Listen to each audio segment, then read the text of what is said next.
अगर कोई पॉलिटिक्स में आता है तो ये कारण है कि उसकी विचारधारा उस पार्टी से मिलती है, या आप ये कहिए कि लाइफ सॉर्टेड होता है कि हमको विधायक बनना है। आए बीजेपी में इसलिए क्योंकि बीजेपी मेरे विचार के नज़दीक थी। पार्टी आपकी गंगा की तरह है, बिल्कुल गंगा में जो पानी बह रहा है सीधे, वो पार्टी है। किनारे किनारे विचारधारा लगती है, लोग अपने हिसाब से किनारा पकड़ लेते हैं। समाजवादी पार्टी के किसी बड़े नेता से मिले आप? कि तुम लोग स्टूडेंट लीडर हो और अगर पॉलिटिक्स में जाना चाहते हो तो किसी के साथ धोखा मत करना, धोखा खा लेना, धोखा मत करना। मैंने धोखे खाए हैं, मेरे साथ लोगों ने धोखा किया, इसलिए मैं मुलायम सिंह, अब वो सीएम थे।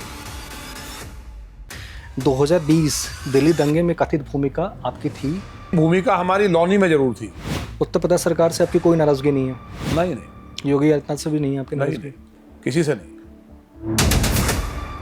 एज ए मुख्यमंत्री होते हुए भी उनका जो विजन है कि जो प्रकृति है उसके लिए हम काम करें, जैसे एक रिकॉर्ड बना देना पेड़ों का उत्तर प्रदेश में, 32 करोड़ से ज़्यादा पेड़ लगा देना, हर साल एक ग्रीन बुक के लिए जाना, और पानी को कैसे बचाना है, हर घर में पानी जाना चाहिए, गायों के लिए खुद काम करना। तो जो उनका एक बेस है जो पॉलिटिक्स में लोग नहीं करते। एक आपने आरोप और लगाया था कि ये सरकार जो है, ये यूपी की जो सरकार है, ये ब्राह्मण ठाकुरों की सरकार है। नहीं, हमने ये नहीं, कभी नहीं हम कह सकते। 14 सितंबर को दिल्ली सहारनपुर रोड पे ट्रैफिक जाम हो गया था, है ना, जिसका जिम्मा आपने लिया और आपने कहा कि लापरवाही, ये सरकार पुलिस की लापरवाही से भड़क उठे, सीएम आवास पर धरने के लिए चेतावनी दी आपने। उसके लिए सीएम पे जाके धरना देंगे आप? कलश यात्रा वाला क्या है सर? ये कलश यात्रा का दुनिया ने देखा, महिलाएं सर पे हाथ रख के कलश यात्रा निकाल ले, उनके ऊपर लाठी बरसा के कलश तोड़ दोगे, उनकी पिटाई कर दोगे आप? मिला जुला के ये है कि अगर आपको टिकट नहीं मिलेगा तो विरोध नहीं करेंगे आप। योगी आदित्यनाथ की जगह अगर आप सीएम होते उत्तर प्रदेश के, तो आप क्या करते? नहीं, जो फैसले मुख्यमंत्री जी के माने योगी जी के हैं वो मैं नहीं, वही फैसले हमारे होते। हिंदू थे सारे, है कहाँ? सारे हिंदू ही थे। 100 मुस्लिम परिवार हो या उसके आसपास अगर 50 हिंदू हों तो वो सुरक्षित नहीं है। अगर वो मानते तो छांगू बाबा जैसे नहीं बनते, अगर वो मानते तो फतेहपुर जैसे हिंसा नहीं करते, अगर वो मानते तो बाकी जो हिंदुओं के तमाम जो फेस्टिवल होते हैं उसमें दंगा न करते। आजम खान तो क्या आ रहा है ध्यान में? वो बेचारा डिस्टर्ब है, उसका क्या कहना है। अखिलेश यादव, अखिलेश का क्यों जाए? ओवैसी तो जिहादी है। पीएम मोदी जी तो भारत की स्वर्णाभा है। राहुल गांधी तो है, वो दुनिया जानती है, उन्हें बेचारे को उनका क्या है। एक ही उपाय है, तेरी पीड़ा छूमंतर हो, मेरी पीड़ा छूमंतर हो, केवल एक उपाय, ओम नमः शिवाय, तो भाजपा को ले आए। पार्टी अगर विचार मिलते नहीं तो छोड़ क्यों नहीं देते? ईडी का डर है क्या? नहीं, ईडी कौन सा, मेरे यहाँ कोई जहाज डूब रहा है मेरा, मैं किसान आदमी हूँ, गांव में रहता हूँ, मेरा ईडी क्या करेगी? पुश्तैनी मकान है मेरा।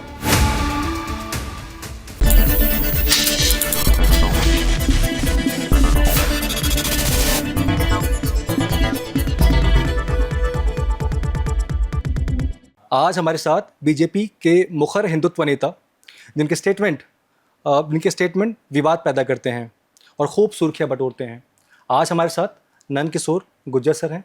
सर, आपका बहुत शुक्रिया, आपने हमें ज्वाइन किया। धन्यवाद सर। जी सर, आपसे मेरा सबसे पहला सवाल, कोई भी अगर किसी पार्टी को ज्वाइन करता है, क्यों ज्वाइन करता है, कारण क्या है? नहीं, वो विचारधारा, मैं बता रहा हूँ आपको। हाँ। मेरा और सवाल आगे, जैसे मान लीजिए कि मैं बीजेपी ज्वाइन करता हूँ, है ना, मेरी विचारधारा हिंदुत्ववादी वाली, जैसे आप हैं, गोरक्षक की हमेशा बात करते हैं, आपने संगठन बनाया है, मुस्लिम की बात करते हैं आप, है ना, कि मुस्लिम की बात करते हैं कि नहीं हिंदुत्ववादी हैं, बिल्कुल मुसलमानों के खिलाफ रहते हैं यार, वैसे बात करते हैं आप। तो अगर कोई पॉलिटिक्स में आता है तो ये कारण है कि उसकी विचारधारा उस पार्टी से मिलती है, या आप ये कहिए कि लाइफ सॉर्टेड होता है कि हमको विधायक बनना है? नहीं, हमारा सपना ही नहीं था, हमारे जहन में नहीं था। हम तो बीजेपी भी ज्वाइन नहीं करना चाहते थे। आपका क्या मानना है इसमें? हमारा भी ज्वाइन करने का मन नहीं था पार्टी को। हम तो बताया ना, संगठन बना करके हम लड़ना चाहते थे कि हम ऐसा हिंदुत्व का एक संगठन खड़ा करें जिसमें लाखों लोगों को हम ज्वाइन कराएंगे, तो एक सेना ऐसी बने जो हिंदुओं के लिए कहीं भी समस्या है। नहीं, वो ठीक बात है। तो हम एमएलए बनने के लिए नहीं आए, बिल्कुल साफ बात है। बिल्कुल हमारा ध्येय नहीं था एमएलए बनना, लेकिन परिस्थितियाँ इस तरह बनती गई, पार्टी में काम करते गए, लेकिन आए बीजेपी में इसलिए क्योंकि बीजेपी मेरे विचार के नज़दीक थी। और मान्य जी ने भी कहा कि राष्ट्र के लिए और हिंदुत्व के लिए और गौरक्षा के लिए, क्योंकि गौरक्षा बंदी कानून माने राजनाथ सिंह जी लाए थे, तो उनसे प्रभावित होकर के हमने भाजपा ज्वाइन की थी। उसके बाद बढ़ते रहे, चलते रहे। 17 में हमें उम्मीद भी नहीं थी। हम जब जिलाध्यक्ष बने, बीजेपी में आप कुछ भी बन सकते हैं, MLA MP बन सकते हैं, लेकिन जिलाध्यक्ष नहीं बन सकते। तो वो भी हमने कभी नहीं सोचा था। रात को अनाउंस हुआ, सभी लोग शॉक्ड थे कि कैसा हो गया। तो हमने संगठन मंत्री जी से बात की, उन्होंने कहा क्यों आप काम कर नहीं सकते? और काम तो करेंगे, लेकिन इतना बड़ा पद पे तो हमने सोचा ही नहीं था। उसके बाद 17 में टिकट मिला। हमारे सामने तो बड़े बड़े धुरंधर थे, जो बिल्डर थे, पैसे लेके घूम रहे थे, और हमें टिकट मिला। और टिकट मिलने के बाद जो लोग माफिया वहां से चुनाव जीतते थे, इस उनका पे आपका क्या मानना है? मतलब विचार से जब किसी का विचारधारा मिलती है तो उस पार्टी को ज्वाइन करता है आपके हिसाब से? नहीं, दुनिया ही ज्वाइन करती करता है भाई। आदमी अपने विचार से चलता है। हाँ। अपराधी अपराधी के साथ बैठता है, साधु साधु के साथ बैठेंगे, धार्मिक लोग धार्मिक के साथ बैठेंगे। जोरदार बदलू होते हैं जो इस पार्टी को ज्वाइन किया, फिर उस पार्टी में चले गए, फिर उनके बारे में क्या कहेंगे? उनकी आत्मा मरी हुई होती है। वो विचारधारा से नहीं करते? नहीं, विचारधारा नहीं, उनका निजी एजेंडा होता है, निजी हित होते हैं। और राजनीति में अपने धंधों को, जो उनके काम है, उनको बचाना।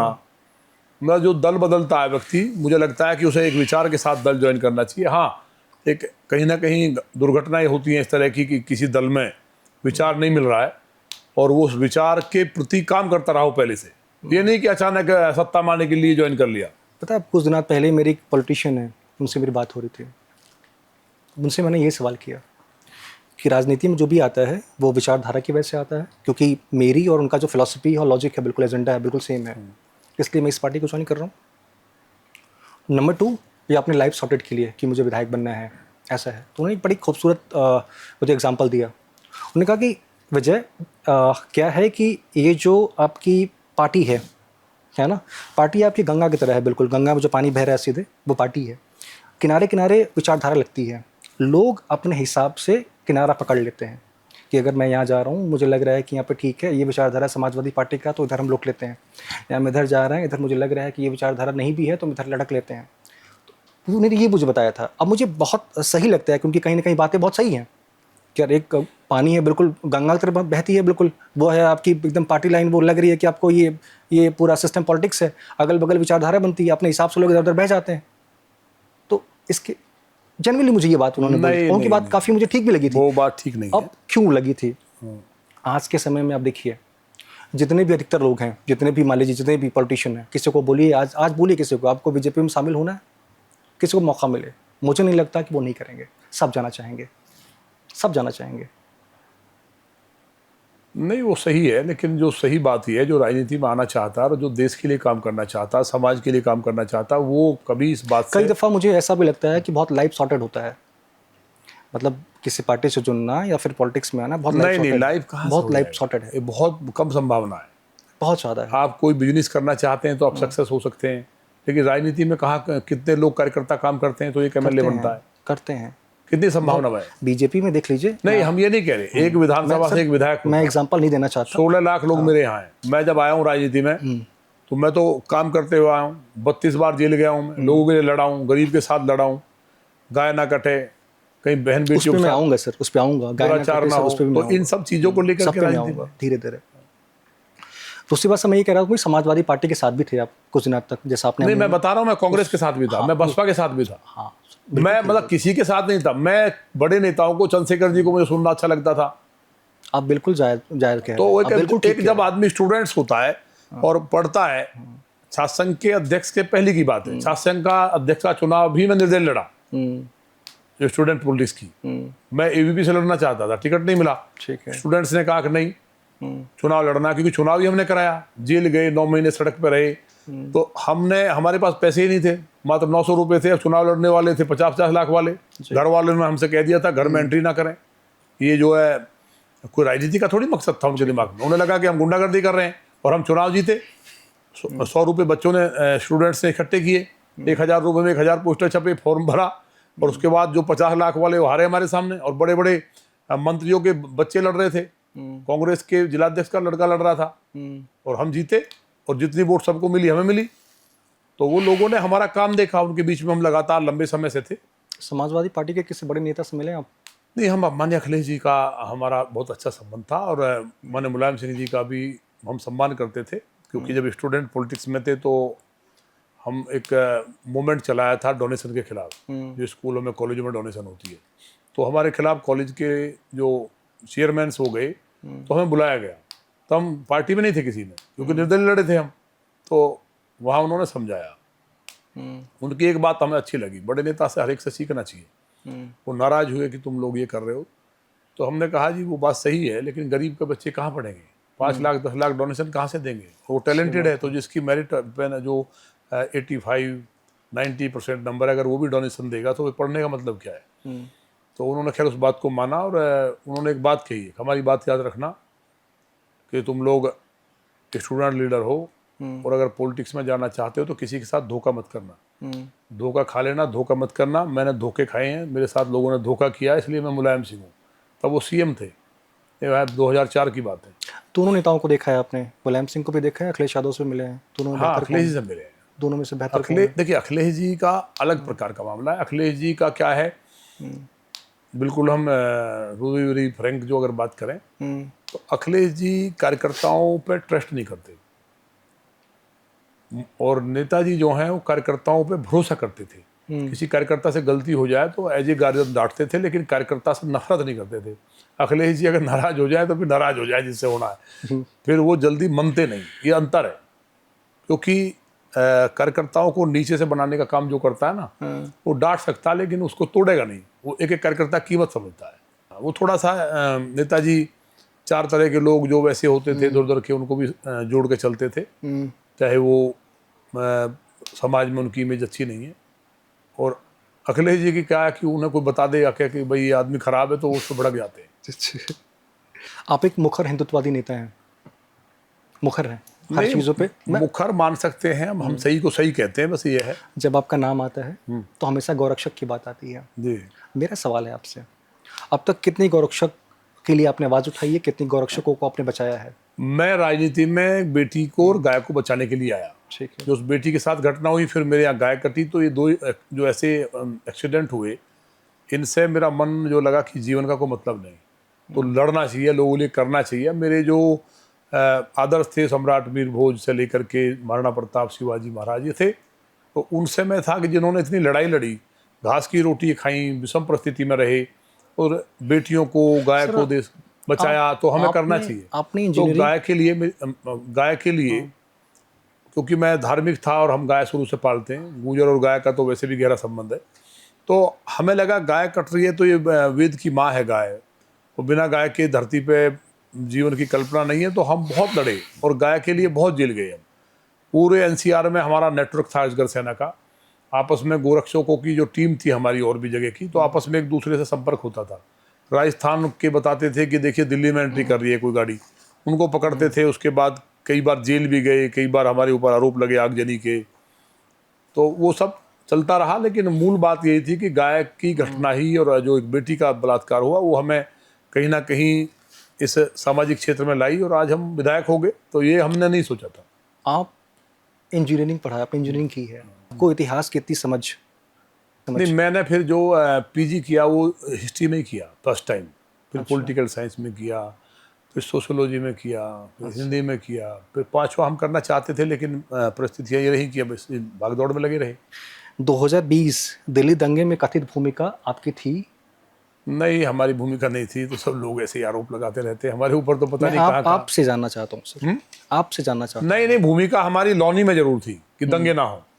हमने लौनी में जरूर कहा था कि लौनी की माहौल ये था कि लौनी में आग लग सकती है। लौनी में दंगों का शहर था, अपराधी, डकैती, मर्डर और बड़े बड़े क्रिमिनल्स थे, 6 लाख मुस्लिम आबादी थी। ठीक है। तो हमने ये जरूर कहा था अगर किसी ने यहाँ पत्थर फेंका तो कोई घर बचेगा नहीं।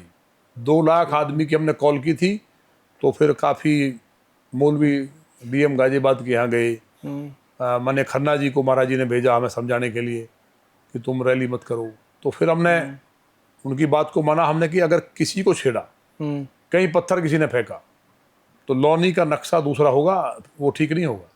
तो रही बात दिल्ली दंगों की, जी, तो दिल्ली वालों को हमने समझाया था दंगा मत करिए, और दिल्ली वाले हमारी बात मानते हैं, उन्होंने हमारी बात मानी। योगी आदित्यनाथ से आपका रिलेशन कैसे हैं? नहीं, हमारा रिलेशन बहुत अच्छा है। संबंध देखिए, कैसे दो कारण है। एक तो नेता सदन है, हमारे नेता है, ठीक है। और माननीय मुख्यमंत्री हैं। तीसरी बात, माननीय योगी जी पीठाधीश्वर हैं, संत भी हैं। जी। तो इसलिए भी सीएम के साथ साथ, लेकिन जब सीएम की कुर्सी पे हैं तो कई बार सही बात कहने के लिए कुछ मीडिया के बंधु बता देते हैं कि हमने ऐसा बोल दिया वैसा बोल दिया, लेकिन उसके पीछे हमेशा लोकहित और जनहित होता है। और उसको माने मुख्यमंत्री जी शुरू में कुछ अधिकारी जो समाजवादी पार्टी की मानसिकता के अधिकारी हैं, जो समाजवादी पार्टी द्वारा ऑबलाइज हैं, वो कहीं ना कहीं वो फीडबैक गलत देते हैं, लेकिन जब हम मिलते हैं तो वो बात सही होती है। तो कि आपके संबंध अच्छे हैं। हाँ, कोई बात ही नहीं। आपके कुछ आरोप हैं। आपने कहा कि 50,000 गायें कटती हैं। आपने कहा कि फर्जी मुठभेड़ होते हैं नहीं, फर्जी गवर्नमेंट में। नहीं, फर्जी मुठभेड़ नहीं कहा हमने। बिल्कुल कहा सर आपने। नहीं, हमने ये गाय कटने की बात, योगी जो सही सरकार है, के हम स्वीकार खिलाफ करें। बयान 2025 में है। नहीं, 25 की हम बात कर रहे हैं। हमने कहा कि जो गो तस्कर है उन्हें मारना चाहिए। ये फर्जी मुठभेड़ है। अगर गाय वाला पकड़ लिया जो गाय को काट रहा है, गाय हमारी माँ है, अगर किसी हिंदू की माँ को कोई छू देगा तो आदमी अपनी माँ को किसी ने छेड़ दिया तो कत्ल कर देगा। अगर हम गाय को माँ मानते हैं तो उनका जो एनकाउंटर क्यों नहीं करते? फर्जी मुठभेड़ जो है कि हमने मुठभेड़ में पकड़ा, उसको गोली क्यों नहीं लगती गाय काटने वाले को? उसके सीने में गोली लगनी चाहिए, उसके छाती में गोली पुलिस को मारनी चाहिए। और जो गाय कटी वो ऑन प्रूव रिकॉर्ड मैंने पकड़ा, और उसमें एक जो अधिकारी जिससे बाद में टकराव हुआ, जो गरीब जो लोग रेहड़ी पटरी वाले बेचारे थे, उनके साप्ताहिक बाजार को 2 लाख व्यक्तियों को जो माननीय मोदी जी ने स्वनिधि योजना के तहत जिनको बसाया था उनको उजाड़ने का काम किया। मैंने उस पर उसका विरोध करते हुए सब्जी बेची, तो उस कारण से 12,000 गाय पकड़ी गई थी जिनका मास प्रूव हुआ लैब में। तो ये मेरा आरोप नहीं था। उसके बाद कमिश्नर नोएडा ने और माननीय मुख्यमंत्री जी ने संज्ञान लिया, उस अधिकारी पे कार्रवाई हुई और गाय कटनी बंद हुई। तो जिस उद्देश्य के लिए आए हैं, अगर हम ये नहीं कहेंगे सही को सही, बिना वजह नहीं कहा हमने। एक आपने आरोप और लगाया था कि ये सरकार जो है, ये यूपी की जो सरकार है, ये ब्राह्मण ठाकुरों की सरकार है। नहीं, हमने ये नहीं लगाया, कभी नहीं हम कह सकते। हम जाति की बात ही नहीं करते। ये आप निकाल दीजिए, हम राजनीति छोड़ देंगे। कभी नहीं कहा आपने? नहीं, कभी कह नहीं सकते हम। कभी नहीं कहा आपने? हम किसी जाति के लिए नहीं कह सकते, किसी जाति के लिए नहीं कह सकते। हमारा सिद्धांत है महिला और जाति, 2 पर टिप्पणी नहीं करते हम। तो ऐसा ब्राह्मण और ठाकुर तो हम कह ही नहीं सकते। ये किसने कहा, जरा इसका पता लगाइए। बिल्कुल मैं पता लगाऊंगा, और मैं उम्मीद करता हूँ आपको जाते जाते मैं दे के भी जाऊंगा। हाँ, नहीं, अगर हमें दे देंगे तो हमने बड़ी बात कही है। हम ब्राह्मण ठाकुर नहीं, कोई भी जाति के लिए ऐसा नहीं है। और ऐसा नहीं है कि ये जो चीज मैं आपको बता रहा हूँ बिना रिसर्च के बेस बता रहा हूँ। नहीं, वो किया होगा, लेकिन इसमें जाना ये कहीं हमने गलत लिखा। मैं ब्राह्मण ठाकुर नहीं, दलित या उसकी नहीं, हम कभी, मेरा कॉन्सेप्ट मैं आपको समझ रहा हूँ। जो आपने संगठन बनाया है उसमें खास करके 3 लोगों पे काफी ज्यादा ध्यान देते हैं। यहाँ पे गुज्जर समाज के लिए और एक यादवों के लिए। मैं आपकी सारी बात समझता हूँ। अजगर में ऐसे हीर है जैसे जाट है, जैसे जाट है, जैसे गुजर है, वैसे राजपूत है। बस वही मैं कहना चाहता सर, चारों इसमें। नहीं, ये 4 क्या, ये क्षत्रियों को ब्राह्मणों के आशीर्वाद से गरीब के लिए लड़ना, वंचित के लिए लड़ना, ये अजगर है। पहले जाति नहीं थी, वर्ण था क्षत्रिय। क्षत्रिय का काम था समाज की रक्षा करना, गाय की रक्षा करना, ब्राह्मण की रक्षा करना, गरीब पर अत्याचार ना हो। और उसी के लिए भगवान धरती पे आए। तो क्षत्रिय वर्ण में जो जन्म लिया भगवान ने, चाहे श्री कृष्ण जी ने लिया हो या राम जी ने लिया हो, इसीलिए लिया था। कोई फर्जी चला दे अलग बात है। ये हिंदुओं की जाति पे आपको हमने जब राजनीति में आए थे प्रण किया था, पूरे सनातन को इकट्ठा करेंगे, अपनी अपनी जाति पे गर्व होना चाहिए, लेकिन हम किसी जाति पे और महिला पे टिप्पणी नहीं करेंगे। और हम करते ही नहीं है। हमारे लिए कई बार महिलाएं बहुत जो विपक्ष में है, राजनीति करना चाहती है, बोलती हैं, लेकिन हम उनको बोल देते बहन है हमारी, बोलने दो। उत्तर प्रदेश सरकार से आपकी कोई नाराजगी नहीं है? नहीं, योगी आदित्यनाथ से भी नहीं है आपकी नाराजगी? नहीं, किसी से नहीं। सही बात के लिए अपनी बात कही जाती है और वो मेरी ड्यूटी है। अच्छा, योगी आदित्यनाथ के कौन से 5 बड़े फैसले हैं, कड़े फैसले जो आपको अच्छे लगते हैं? देखिए, माने योगी जी के कड़े फैसले नहीं है। डेवलपमेंट का फैसला कड़ा नहीं है, वो कड़ा नहीं होता है, लेकिन वो सख्ती के साथ इम्प्लीमेंट करना। और जो सुरक्षा का मामला है, दूसरा हिंदुत्व के मामले में, हालांकि हिंदुत्व उनका वो है कि जिसमें मुस्लिम भी आता है, क्योंकि मुस्लिम भी तो सनातनी है ना। हिंदुस्तान में सनातनी मुस्लिम है, यहाँ अरब वाला नहीं है। तो 2 फैसले, तीसरा उनका डेवलपमेंट का फैसला, चौथा उनका जो भारतीय संस्कृति को बढ़ाने का फैसला है, और 5वां उनका एक एज ए मुख्यमंत्री होते हुए भी उनका जो विजन है कि जो प्रकृति है उसके लिए हम काम करें। जैसे एक रिकॉर्ड बना देना पेड़ों का, उत्तर प्रदेश में 32 करोड़ से ज़्यादा पेड़ लगा देना, हर साल एक गिनीज बुक के लिए जाना, और पानी को कैसे बचाना है, हर घर में पानी जाना चाहिए, गायों के लिए खुद काम करना। तो जो उनका एक बेस है जो पॉलिटिक्स में लोग नहीं करते, तो एक संत होने के नाते उसका समाज को फायदा मिल रहा है। सर मुझे क्या लगता है ना कि बीजेपी में कहीं ना कहीं अपने आप को असहज महसूस करते हैं आप, कुछ दिक्कतें हैं, विरोध हैं आपको। 14 सितंबर को दिल्ली सहारनपुर रोड पे ट्रैफिक जाम हो गया था, है ना, जिसका जिम्मा आपने लिया और आपने कहा कि लापरवाही, ये सरकार पुलिस की लापरवाही से भड़क उठे, सीएम आवास पर धरने के लिए चेतावनी दी आपने। नहीं, जो वहाँ खड़े होकर पैसे लेते हैं और जाम लग रहा है जिनके कारण, इनको सस्पेंड कराएंगे। मैंने चौकियों के भी नाम लिए थे, ये चौकी इंचार्ज हटने चाहिए तो हट जाएंगे। उसके लिए सीएम पे जाके धरना देंगे आप? नहीं, सीएम नहीं है, जरूरत पड़ी तो जनता के लिए हम सब कुछ करेंगे। सीएम आवास पे धरना देंगे, जरूरत पड़ी तो। ठीक है। अगर अधिकारी पर कार्रवाई नहीं हुई तो हम जो है जनता के लिए कुछ भी करेंगे। हमें चुना किसने? हमारी पार्टी का सिद्धांत कि लोग मरे सड़े हैं। हाँ। लेकिन आप विरोध कर रहे हैं। नहीं, विरोध नहीं कर रहे हैं। अरे कमाल है, अगर नहीं सिस्टम सुनेगा सपा के। अभी हाल का एक सुन लिया गया, बात खत्म हो गई। अभी हाल का एक चीज सुना गया, खत्म हो गया। कलश यात्रा वाला क्या है सर? ये कलश यात्रा का दुनिया ने देखा, महिलाएं सर पे हाथ रख के कलश यात्रा निकाल रहे, उनके ऊपर लाठी बरसा के कलश तोड़ दोगे, उनकी पिटाई कर दोगे आप। और मैं कोई कायर हूं, मैं क्षत्रिय हूं, तो इंसाफ तो होगा फिर। मैं और विधायकों की तरह थोड़ी था कि हमारे लोग पिट जाएं और कुर्ता पहन के चलते हैं बाहर के। कलश यात्रा में कोई विवाद नहीं हुआ, जो आप चाहते थे वो मिल गया? मिला, विवाद किया लोगों ने, लेकिन राम कथा भी हुई। उन्होंने कहा था राम कथा नहीं होने देंगे, राम कथा भी हुई, अधिकारियों पर कार्रवाई भी हुई, यात्रा भी निकली। आप पूरी तरीके से पार्टी में सहज हैं? नहीं है, आनंद आ रहा है। जो विचारधारा है मेरी, उसका काम हो रहा है, गाय का काम हो रहा है। कहीं जो रूरल है उसके अंदर आती बिजली आती है, आती नहीं थी, तो सारी चीज़ें जो हम चाहते थे, गाय कटती नहीं है, मांस की दुकानें नहीं खुलती हैं, और जो हड्डी मिल चलती थी वो बंद होगी। तो जो मेरा मिशन था पूरा हो गया। एक रोड टूटा है पालिका की गलती से, उस पर भी कल माननीय मुख्यमंत्री से बात होगी, वो बन जाएगा। आपका विजन सब पूरा हो गया? सब पूरा हो गया है। थोड़ा हम उसको हाईटेक करना चाहते हैं लॉनी को। उसके लिए कुछ एजेंडे हमने जो सेट किए हैं 2031 का, जो हमारा रोड मैप बना है गाजियाबाद को लेकर के, तो उस प्लान को जो है 2031 के को भी इम्प्लीमेंट कराना है हमें। बीजेपी में अपना भविष्य कहाँ देखते हैं? सुरक्षित? नहीं, हम भविष्य नहीं देखते, भविष्य हम देखते नहीं है। हम इसको ईश्वर का काम मान के करते हैं। भाजपा में काम करना, ये माँ भारती का काम करना है। यहाँ कोई आदमी धन बनाने के लिए या बेईमानी के लिए नहीं आता भाजपा में। यहाँ जो भारत कैसे तरक्की करे, आम आदमी की जिंदगी कैसे आसान हो, मिला जुला के ये है कि अगर आपको टिकट नहीं मिलेगा तो विरोध नहीं करेंगे आप? नहीं, हम कभी नहीं किया। हमें 12 में नहीं मिला, हमें 2012 में नहीं मिला, हमने काम किया उसके लिए जो कैंडिडेट था। तो टिकट के लिए कौन राजनीति में आया है? हमारा उद्देश्य है हिंदुत्व का काम करना और विकास का काम करना। 3-4 तो चीज़ें मैं बता रहा हूँ आपको जो दंगे हैं। आप हाइपोथेटिकल सोचिएगा कि अगर आप सीएम होते, योगी आदित्यनाथ की जगह अगर आप सीएम होते उत्तर प्रदेश के, तो आप क्या करते? जो पार्टी का जो हमारा मैनिफेस्टो, उसी पे काम करते। सर मैं कुछ और पूछ रहा हूँ जी, थोड़ा सा सब्र करिए जी। मैं आपको 3-4 तो ऑप्शन दे रहा हूँ, 2-3 मैं आपको ऑप्शन दे रहा हूँ, बताओ। उसमें से बताना कि आप जब आप सीएम पद पे होते हैं तो आपके डिसीजन क्या होते हैं। जैसे कि मान लीजिए कि ये छांगुर बाबा वाला केस हो गया, आपने जानते हैं क्योंकि आप पॉलिटिक्स राजनीति में है तो आपको बहुत अच्छे से पता होगा। मुहर्रम हिंसा हुई थी 2025 में, ये भी आपको पता होगा। अभी हाल में जो लव यू मोहम्मद बरेली में हुआ है, बरेली में जो हुआ है, ठीक है। इन तीनों जगहों में अगर आप सीएम होते, आपके क्या फैसले होते हैं? नहीं, जो फैसले मुख्यमंत्री जी के माने योगी जी के हैं, वो मैं नहीं पूछ, नहीं वही फैसले हमारे होते, वही फैसले होते जो किया है बीजेपी का। जो हमारा एक विचार है कि किसी को भी दंगा करने की इजाजत नहीं, भले और शरीफ लोगों के लिए काम करना, बिना भेदभाव काम करना, तो वो जो मुख्यमंत्री जी ने किया है वो मैं समझता हूँ कि हम उतना नहीं कर पाते जितना उन्होंने किया है। मिला जुला कि आप भी यही कहना चाहते हैं कि 100 मुस्लिम का परिवार हो, जब उसके आसपास अगर 50 हिंदू हो तो वो सुरक्षित नहीं है? नहीं, हम तो नहीं कहते। तो मिला जुला के योगी रत्ना तो यही कहते हैं। नहीं, जो को कहता होगा हम तो नहीं कहते। तो फिर आपकी हिंदू तो एक होगा।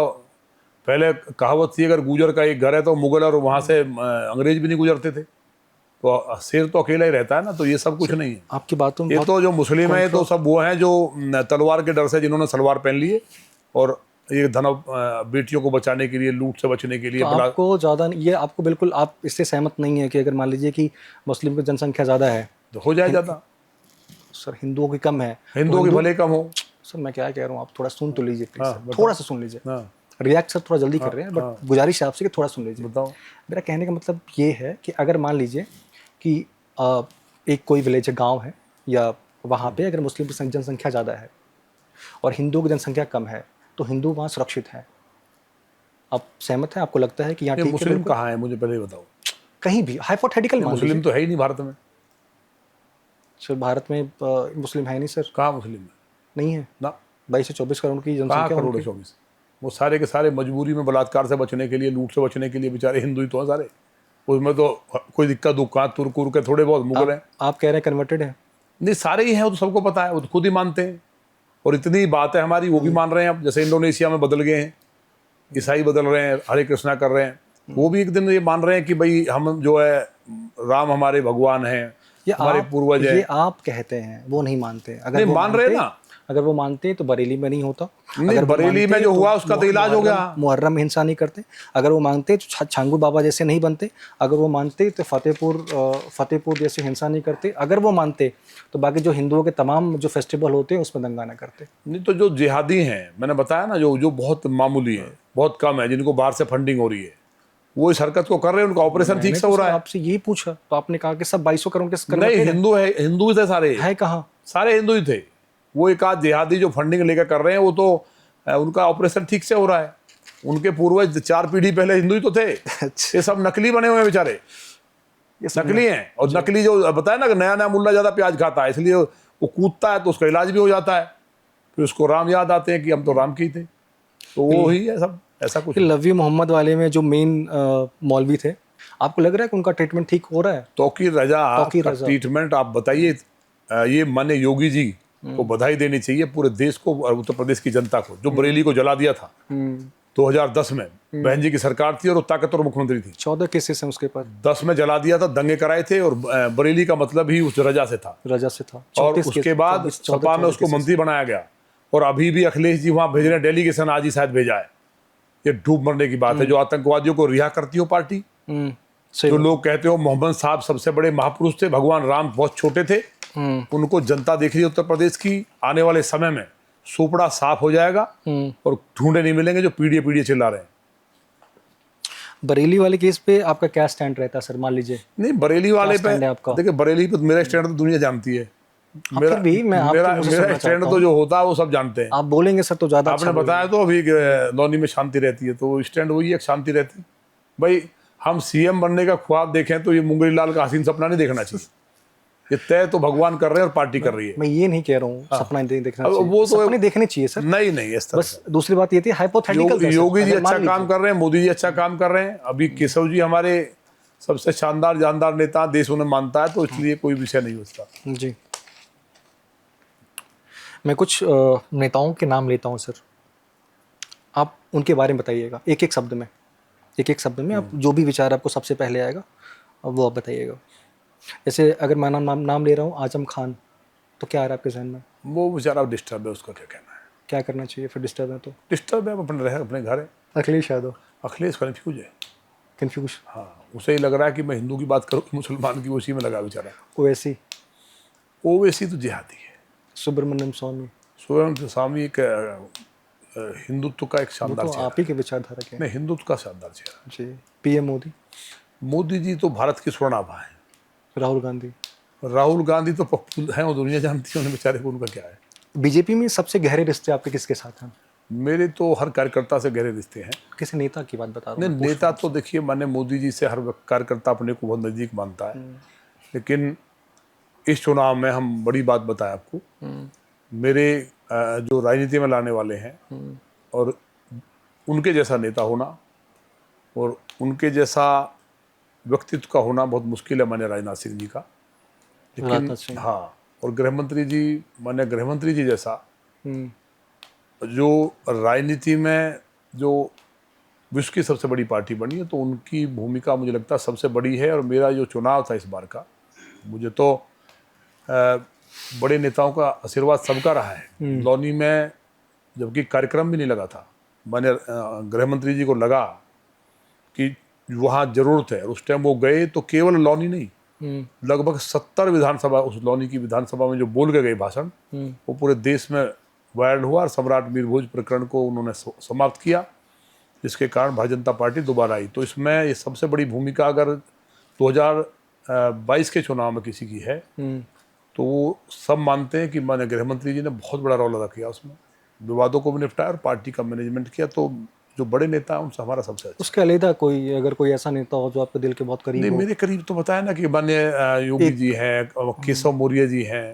माननीय केशव जी जब प्रदेश अध्यक्ष थे तो उन्होंने मुझे टिकट दिया, मुझे लायक समझा कि कार्यकर्ता हमारा चुनाव लड़ सकता है, जीत सकता है।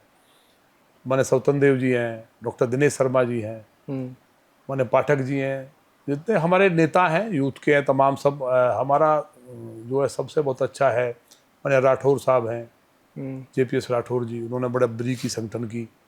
और माने सुनील बंसल जी जैसा कुशल संगठन करता, माने शिव प्रकाश जी जैसा व्यक्तित्व जो देश के भारतीय जनता पार्टी के लिए जिनका बहुत बड़ा काम है, तो ऐसे हमारे संघ के भी बड़े अधिकारी जिनका मुझे आशीर्वाद रहा और उन्होंने मुझे चलना सिखाया।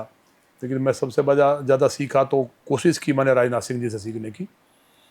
एक सवाल मेरा और है आपसे, अगर आपको डिफाइन करना हो, जैसे कि दोनों में नेता में किसी को चुनना हो, केशव प्रसाद मौर्य में और दिनेश शर्मा में, क्योंकि आपने दोनों का जिक्र किया। नहीं, हमारे दोनों नेता हैं, अब मेरे दोनों ही चुने हुए हैं, कोई मैं उसमें नहीं कर सकता। फिर भी नहीं, देखिए अलग अलग व्यक्तित्व है दोनों का, जैसे बस दोनों का ही अलग अलग है, वो तो कोई ऐसा विषय थोड़ी है।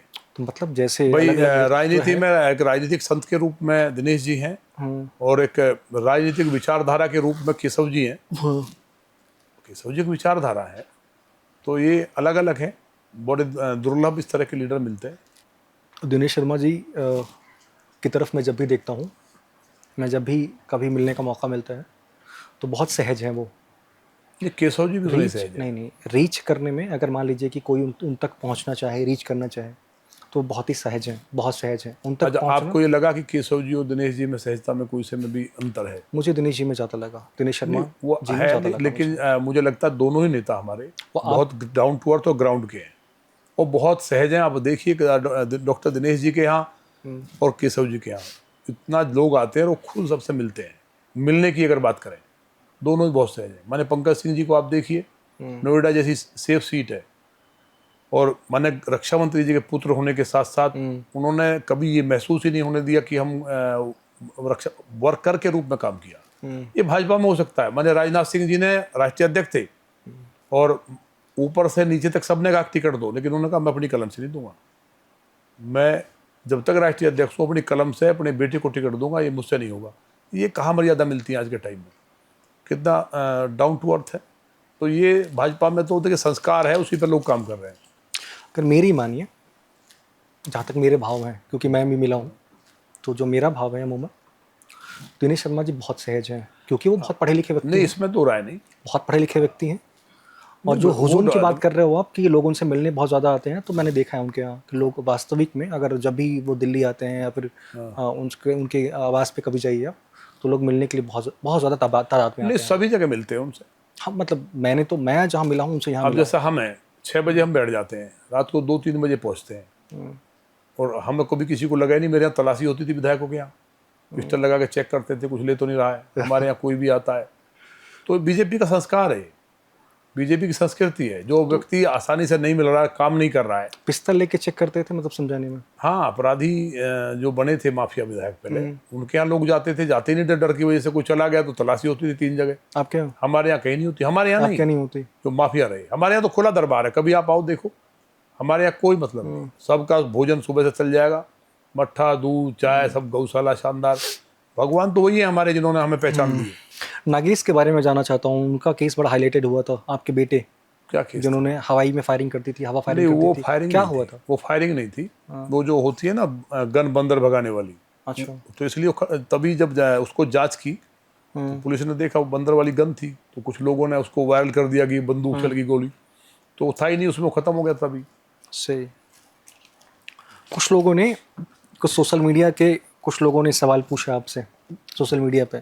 एक चीज़ और है, इसके पहले मैं खुद पूछ लेता हूँ, फिर आपसे मैं पूछूंगा।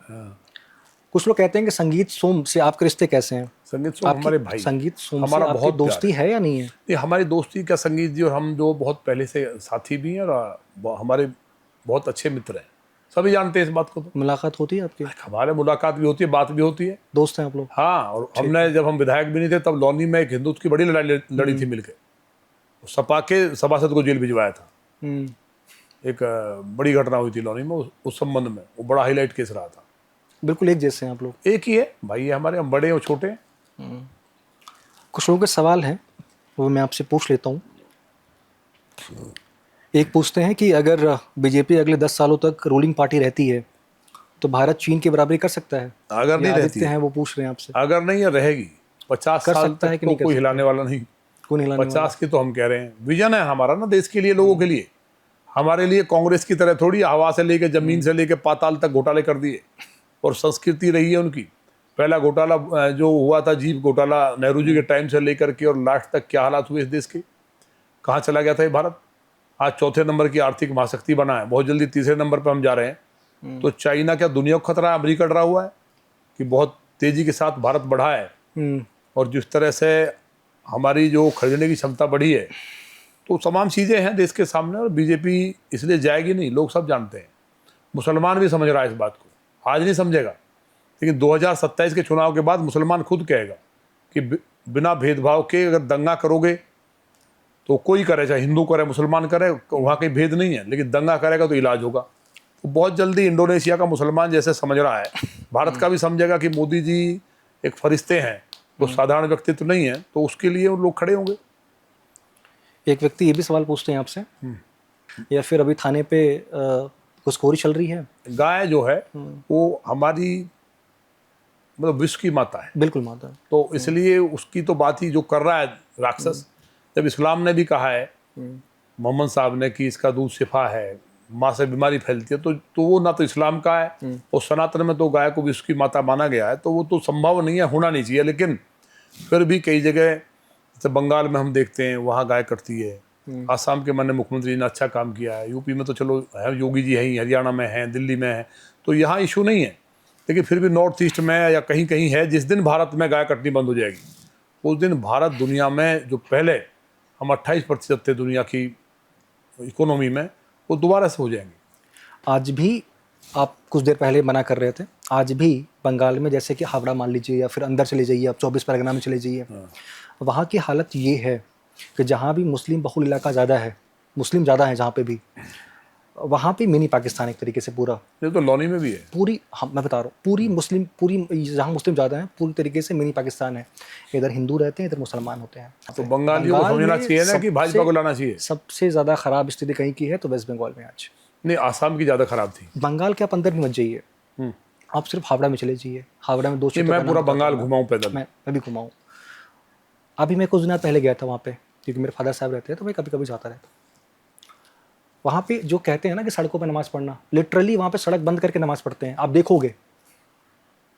नहीं, वहाँ तो दुर्गा पूजा नहीं कर सकते आप। बाद में मैंने देखा कि कुछ बीजेपी के जो कुछ मतलब कार्यकर्ता थे, बाकी जो थे, उन्होंने कहा कि अगर ये पढ़ेंगे तो भाई मैं भी हनुमान चालीसा पढ़ूंगा बाहर जाके। ये है। तीसरी सबसे भयानक चीज़ मैंने ये सुनी, एक बार क्या हुआ कि हम रहते हैं तो हमें नशा है ट्वीट करने का, तो मैं देख रहा था काफ़ी सारी चीज़ें थी, रोड पे नमाज़ पढ़ना और बाकी चीज़ें, तो मुझे लगा कि मुझे ट्वीट कर देना चाहिए। मैंने निकाला, मोबाइल रिकॉर्ड कर रहा था, बगल वाले भैया हमको रोक लिया, बोले विजय क्या कर रहे हो? तो मैंने कहा कि यार ऐसी ऐसी चीज़ें हैं, मैं सोच रहा हूँ यार अटैक करके ट्वीट करूँ। बोले तुम्हारे बगल में गोलाबाड़ी पुलिस है, यहीं गोलाबाड़ी थाना है, एक बार पता चल जाएगा, ठूस देंगे तुमको ले जाके, तुम छूट नहीं पाओगे, तो ये सब मत करो यहाँ पे। तो ये हालत है। नहीं, वो तो मालूम है सबको, पूरे देश को मालूम है। आसाम के भी ये हालत थी, तो ये हिंदू वहाँ से भाग रहा था, तो लेकिन हम कह रहे हैं ना कि हिंदू जो सनातनी मुस्लिम है, हम उसकी बात कर रहे हैं। और भारत में सनातनी मुस्लिम बड़ी संख्या में, धीरे धीरे सब लाइन पर आएंगे। अभी असम, बंगाल की बात आप कह रहे हैं, बंगाल में हमने खुद देखा कि हालत बहुत ख़राब है, बात सही है। लेकिन भाजपा एक ही उपाय है, तेरी पीड़ा छूमंतर हो, मेरी पीड़ा छूमंतर हो, केवल एक उपाय, ओम नमः शिवाय। तो भाजपा को ले आए, और कोई उपाय नहीं है। बंगाल में जिस दिन बीजेपी आएगी, वो दिन सब, जैसे उत्तर प्रदेश के अंदर तो 4000 दंगे हुए थे सपा में, एक दंगा नहीं होगा, ना गाय कटेगी। तो क्यों वहाँ का हिंदू जो इतनी बड़ी संख्या में, कहाँ किस लालच में, उनको आप जाकर के बताओ कि बीजेपी को लाएं इस बार।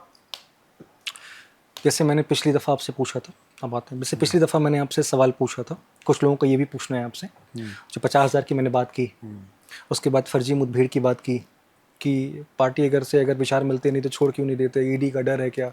पार्टी के लिए किसने पार्टी कहा? पार्टी का हमने अधिकारियों का, पार्टी का विचार है कि गाय एक ना कटे, इसलिए पार्टी में, और अधिकारी बेईमान है, उसको हम सरकार हैं, इसलिए उसका इलाज करना हमारा काम है। उस बात को मुख्यमंत्री जी पहुंचाना हमारा काम है। कुछ लोगों का तो वो बेचारों को जो पता नहीं ना, सवाल क्या पूछना है। पार्टी भी कई बार आपको वो दे चुकी है। नहीं, पार्टी को हमने कभी नहीं बोला, पार्टी हमारी माँ है। हमने कहा ना, हम माँ है, हमारी कोई बहन बेटी है, वैसे या कोई जाति पर हम कभी नहीं बोलते। भाजपा ने कई दफा आपको कारण बताओ नोटिस जारी किया है, वो तो अच्छी बात है, तो इसीलिए तो पूछ रहे हैं नोटिस आपसे। तो अच्छी बात है। तो इसीलिए तो पूछ तो रहे हैं, आपने नोटिस कुछ लिया किया ना तभी पार्टी ने, मतलब मेरी तकलीफ को समझा। हाँ, तो मैं कारण बोल रहा बताओ, हूँ कारण बताओ। नोटिस भाई, आपको कई बार दिया। कई बार नहीं दिया, एक बार दिया है। एक बार दिया रामकथा पे, तो हमने बता दिया कि रामकथा पर लाठी बरसा दी तो ये कारण है। तो उन्होंने उस कारण को समझा और अधिकारी पे कार्रवाई कर दी। हमने कहा निष्ठा है, लेकिन रामकथा पे लाठी बरसाई इन लोगों ने। आप जो कहें वो करें। क्या रामकथा करने की कोई प्रॉब्लम अपनी सरकार में है? तो पार्टी ने कहा नहीं, सही बात है, तो अधिकारी ने गलती की, उस पर कार्रवाई होगी। नहीं, ईडी कौन सा, मेरे यहाँ कोई जहाज डूब रहा है मेरा, मैं किसान आदमी हूँ, गाँव में रहता हूँ, मेरा ईडी क्या करेगी? पुश्तैनी मकान है मेरा तो खेत वेत सब नाप लिए सबने। जब मेरा पंगा होता है तो मैं तो अपना मजबूती से बैठा हूँ। पार्टी से कौन कह रहा विचार नहीं मिलता। भाजपा मेरे रग रग में है और मैं भाजपाई हूँ। जो भाजपाइयों को असली काम करना चाहिए। ये तो नेगेटिव विचार वाले बेचारे 2-4 समाजवादी के लोग ऐसी बात कर सकते हैं, जिन्होंने आतंकवादियों को रिहा किया हो। केवल उत्तर प्रदेश नहीं, दुनिया में पहली घटना है। सपा कोई वोट देगा जो अपनी पत्नी के लिए नहीं बोल पाए, उनका शब्दों में चीरहरण कर दिया। वो बेटियों के साथ अगर ये मुस्लिम बलात्कार करेंगे, घरों में घुसेंगे, जमीन छीनेंगे, क्या बोल पाएंगे अखिलेश जी? ये सवाल जनता पूछती है। अब कह रहे हैं कि भगवान राम से ऊपर मोहम्मद साहब हैं, और फिर सोचेंगे हिंदू वोट दें इनको, फिर पिछड़ा दलित का गठजोड़ बनाएं। दलित सनातन के लिए सबसे ज़्यादा काम करता है, और पिछड़े में मैं भी आता हूँ। जिन सम्राट मीरभोज के वंशज हैं हम, जिन्होंने इस्लाम के लोगों को इराक तक मारा हो, और वहाँ इस बात को सुनकर कोई वोट देगा? अब चुनाव आ रहा, पता चल जाएगा सबको। एक आखिरी सवाल आपसे। मैं किसी समाजवादी में किसी से बात कर रहा था कुछ दिन पहले, जानने वाले थे मेरी, उनसे बात हुई। तो मैंने उन्होंने मुझे बातों बातों में बताया कि समाजवादी पार्टी में मैं इसलिए छोड़ा उन्होंने इसलिए छोड़ रहा हूँ क्योंकि वहाँ पे जो ब्राह्मण हैं उनका एक्सेस नहीं है। एक्सेस इन द सेंस कि जो पहले, access in the sense sir कि जो पीडीए वाले हैं उनको पहले एक्सेस मिलता है, उसके बाद मिलता है, उसके बाद किसी को अगर हो तो एक्सेस मिलता है। ये उनका कहना था, फ़ोन पे मेरी बातचीत हुई, ये उनका कहना था। तो मेरा आपसे सवाल है कि क्या बीजेपी में भी ऐसा होता है कि सबसे पहले जो अगड़ी जाति वाले हैं उनको एक्सेस मिल जाता है और बाकी जो पिछड़े वाले हैं उनको बाद में एक्सेस मिलता है? क्योंकि देखिए, पिछड़े के साथ दलित को तो और 3rd नंबर पर रखा गया है। हाँ, तो वही मैं आपसे जानना चाहता हूँ, क्योंकि बीजेपी में एक तरीके से ये भी है, जितने प्रवक्ता हैं वो जल्दी नेता बन जाते हैं।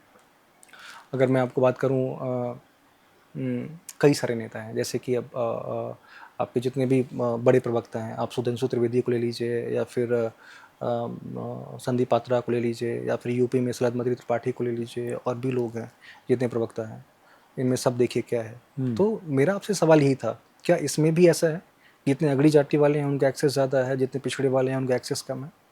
नहीं, मैं तो पिछड़ी वाला ही खुद। आपसे मैं पूछ रहा हूँ, आपका क्या अनुभव है? नहीं, हमारा अनुभव तो ये है, बीजेपी में तो मुसलमान के साथ भी भेदभाव नहीं है। हमारे यहाँ तो मंत्री है नहीं, पहले भी थे, अब भी हैं, और दिल्ली में भी हैं। तो हमारे यहाँ कहाँ भेदभाव है? हमारे यहाँ योजना जो है, सबको राशन मिल रहा है फ्री, तो भेदभाव नहीं है। मकान में भेदभाव नहीं है, आयुष्मान योजना में भेदभाव नहीं है। इसमें तो कई सारी चीज़ें आपसे लोग ये ऐसा सब गलत है। देखिए, बीजेपी में, बीजेपी जाति विहीन पार्टी है। संघ के मूल स्वयंसेवक मोस्टली बीजेपी में काम करते हैं, जो एक विचारधारा, राष्ट्रवादी विचारधारा के साथ आते हैं। ये हमारे दिमाग का बहम है। जो ज़्यादा मेहनत करता है, अब तो सच्चाई तो यही है ना, अब उसको कहेंगे तो विवादित बताएंगे। आप बताते हैं, ब्राह्मण को क्यों ब्रह्म कहा गया है? हम ही एक ही बाप की औलाद है ना। परिवार में जो बच्चा इंटेलिजेंट है वही तो ब्रह्म है, जो जानकार है। अब जानकार जो बच्चा है, उसको अगर कोई पढ़ने में होशियार है, उसको आगे ना बढ़ाया जाए, उसको पीछे कर दें। कोई भी हो सकता है। जो ब्राह्मण नहीं जानकार है वो पीछे है। जानकार तो कोई भी हो सकता है। कोई नहीं होता ऐसा। जानकार तो वैसे जरूरी नहीं कि ब्राह्मण के बेटा ऐसा नहीं है। मैक्सिमम देखिए, मैक्सिमम अब ये सच्चाई को आप मान लीजिए, ये बेटा हो सकता है, जानकार किसी का ऐसा नहीं है। सच्चाई ये है कि एक लॉजिक आपका अच्छा है कि हाँ, जो बेटा सबसे स्मार्ट है, नहीं, जानकार की बात भी मान लीजिए आप। कारण है उसका, जो बच्चा पढ़ने में अच्छा था, जानकार था, वो ब्राह्मण कहा गया। एक ही पिता की औलाद है, मनु महाराज के। जो लड़ने में अच्छा था वो क्षत्रिय हो गया। तो जो लड़ने में अच्छा है वो क्योंकि लगातार परंपरागत लड़ता रहा। अब वो हम लोग एक डेमोक्रेसी में काम कर रहे हैं, तो इसलिए अब पिछड़ा भी आईएएस हो रहा है, दलित भी हो रहा है, ब्राह्मण भी हो रहा है, सब हो रहे हैं।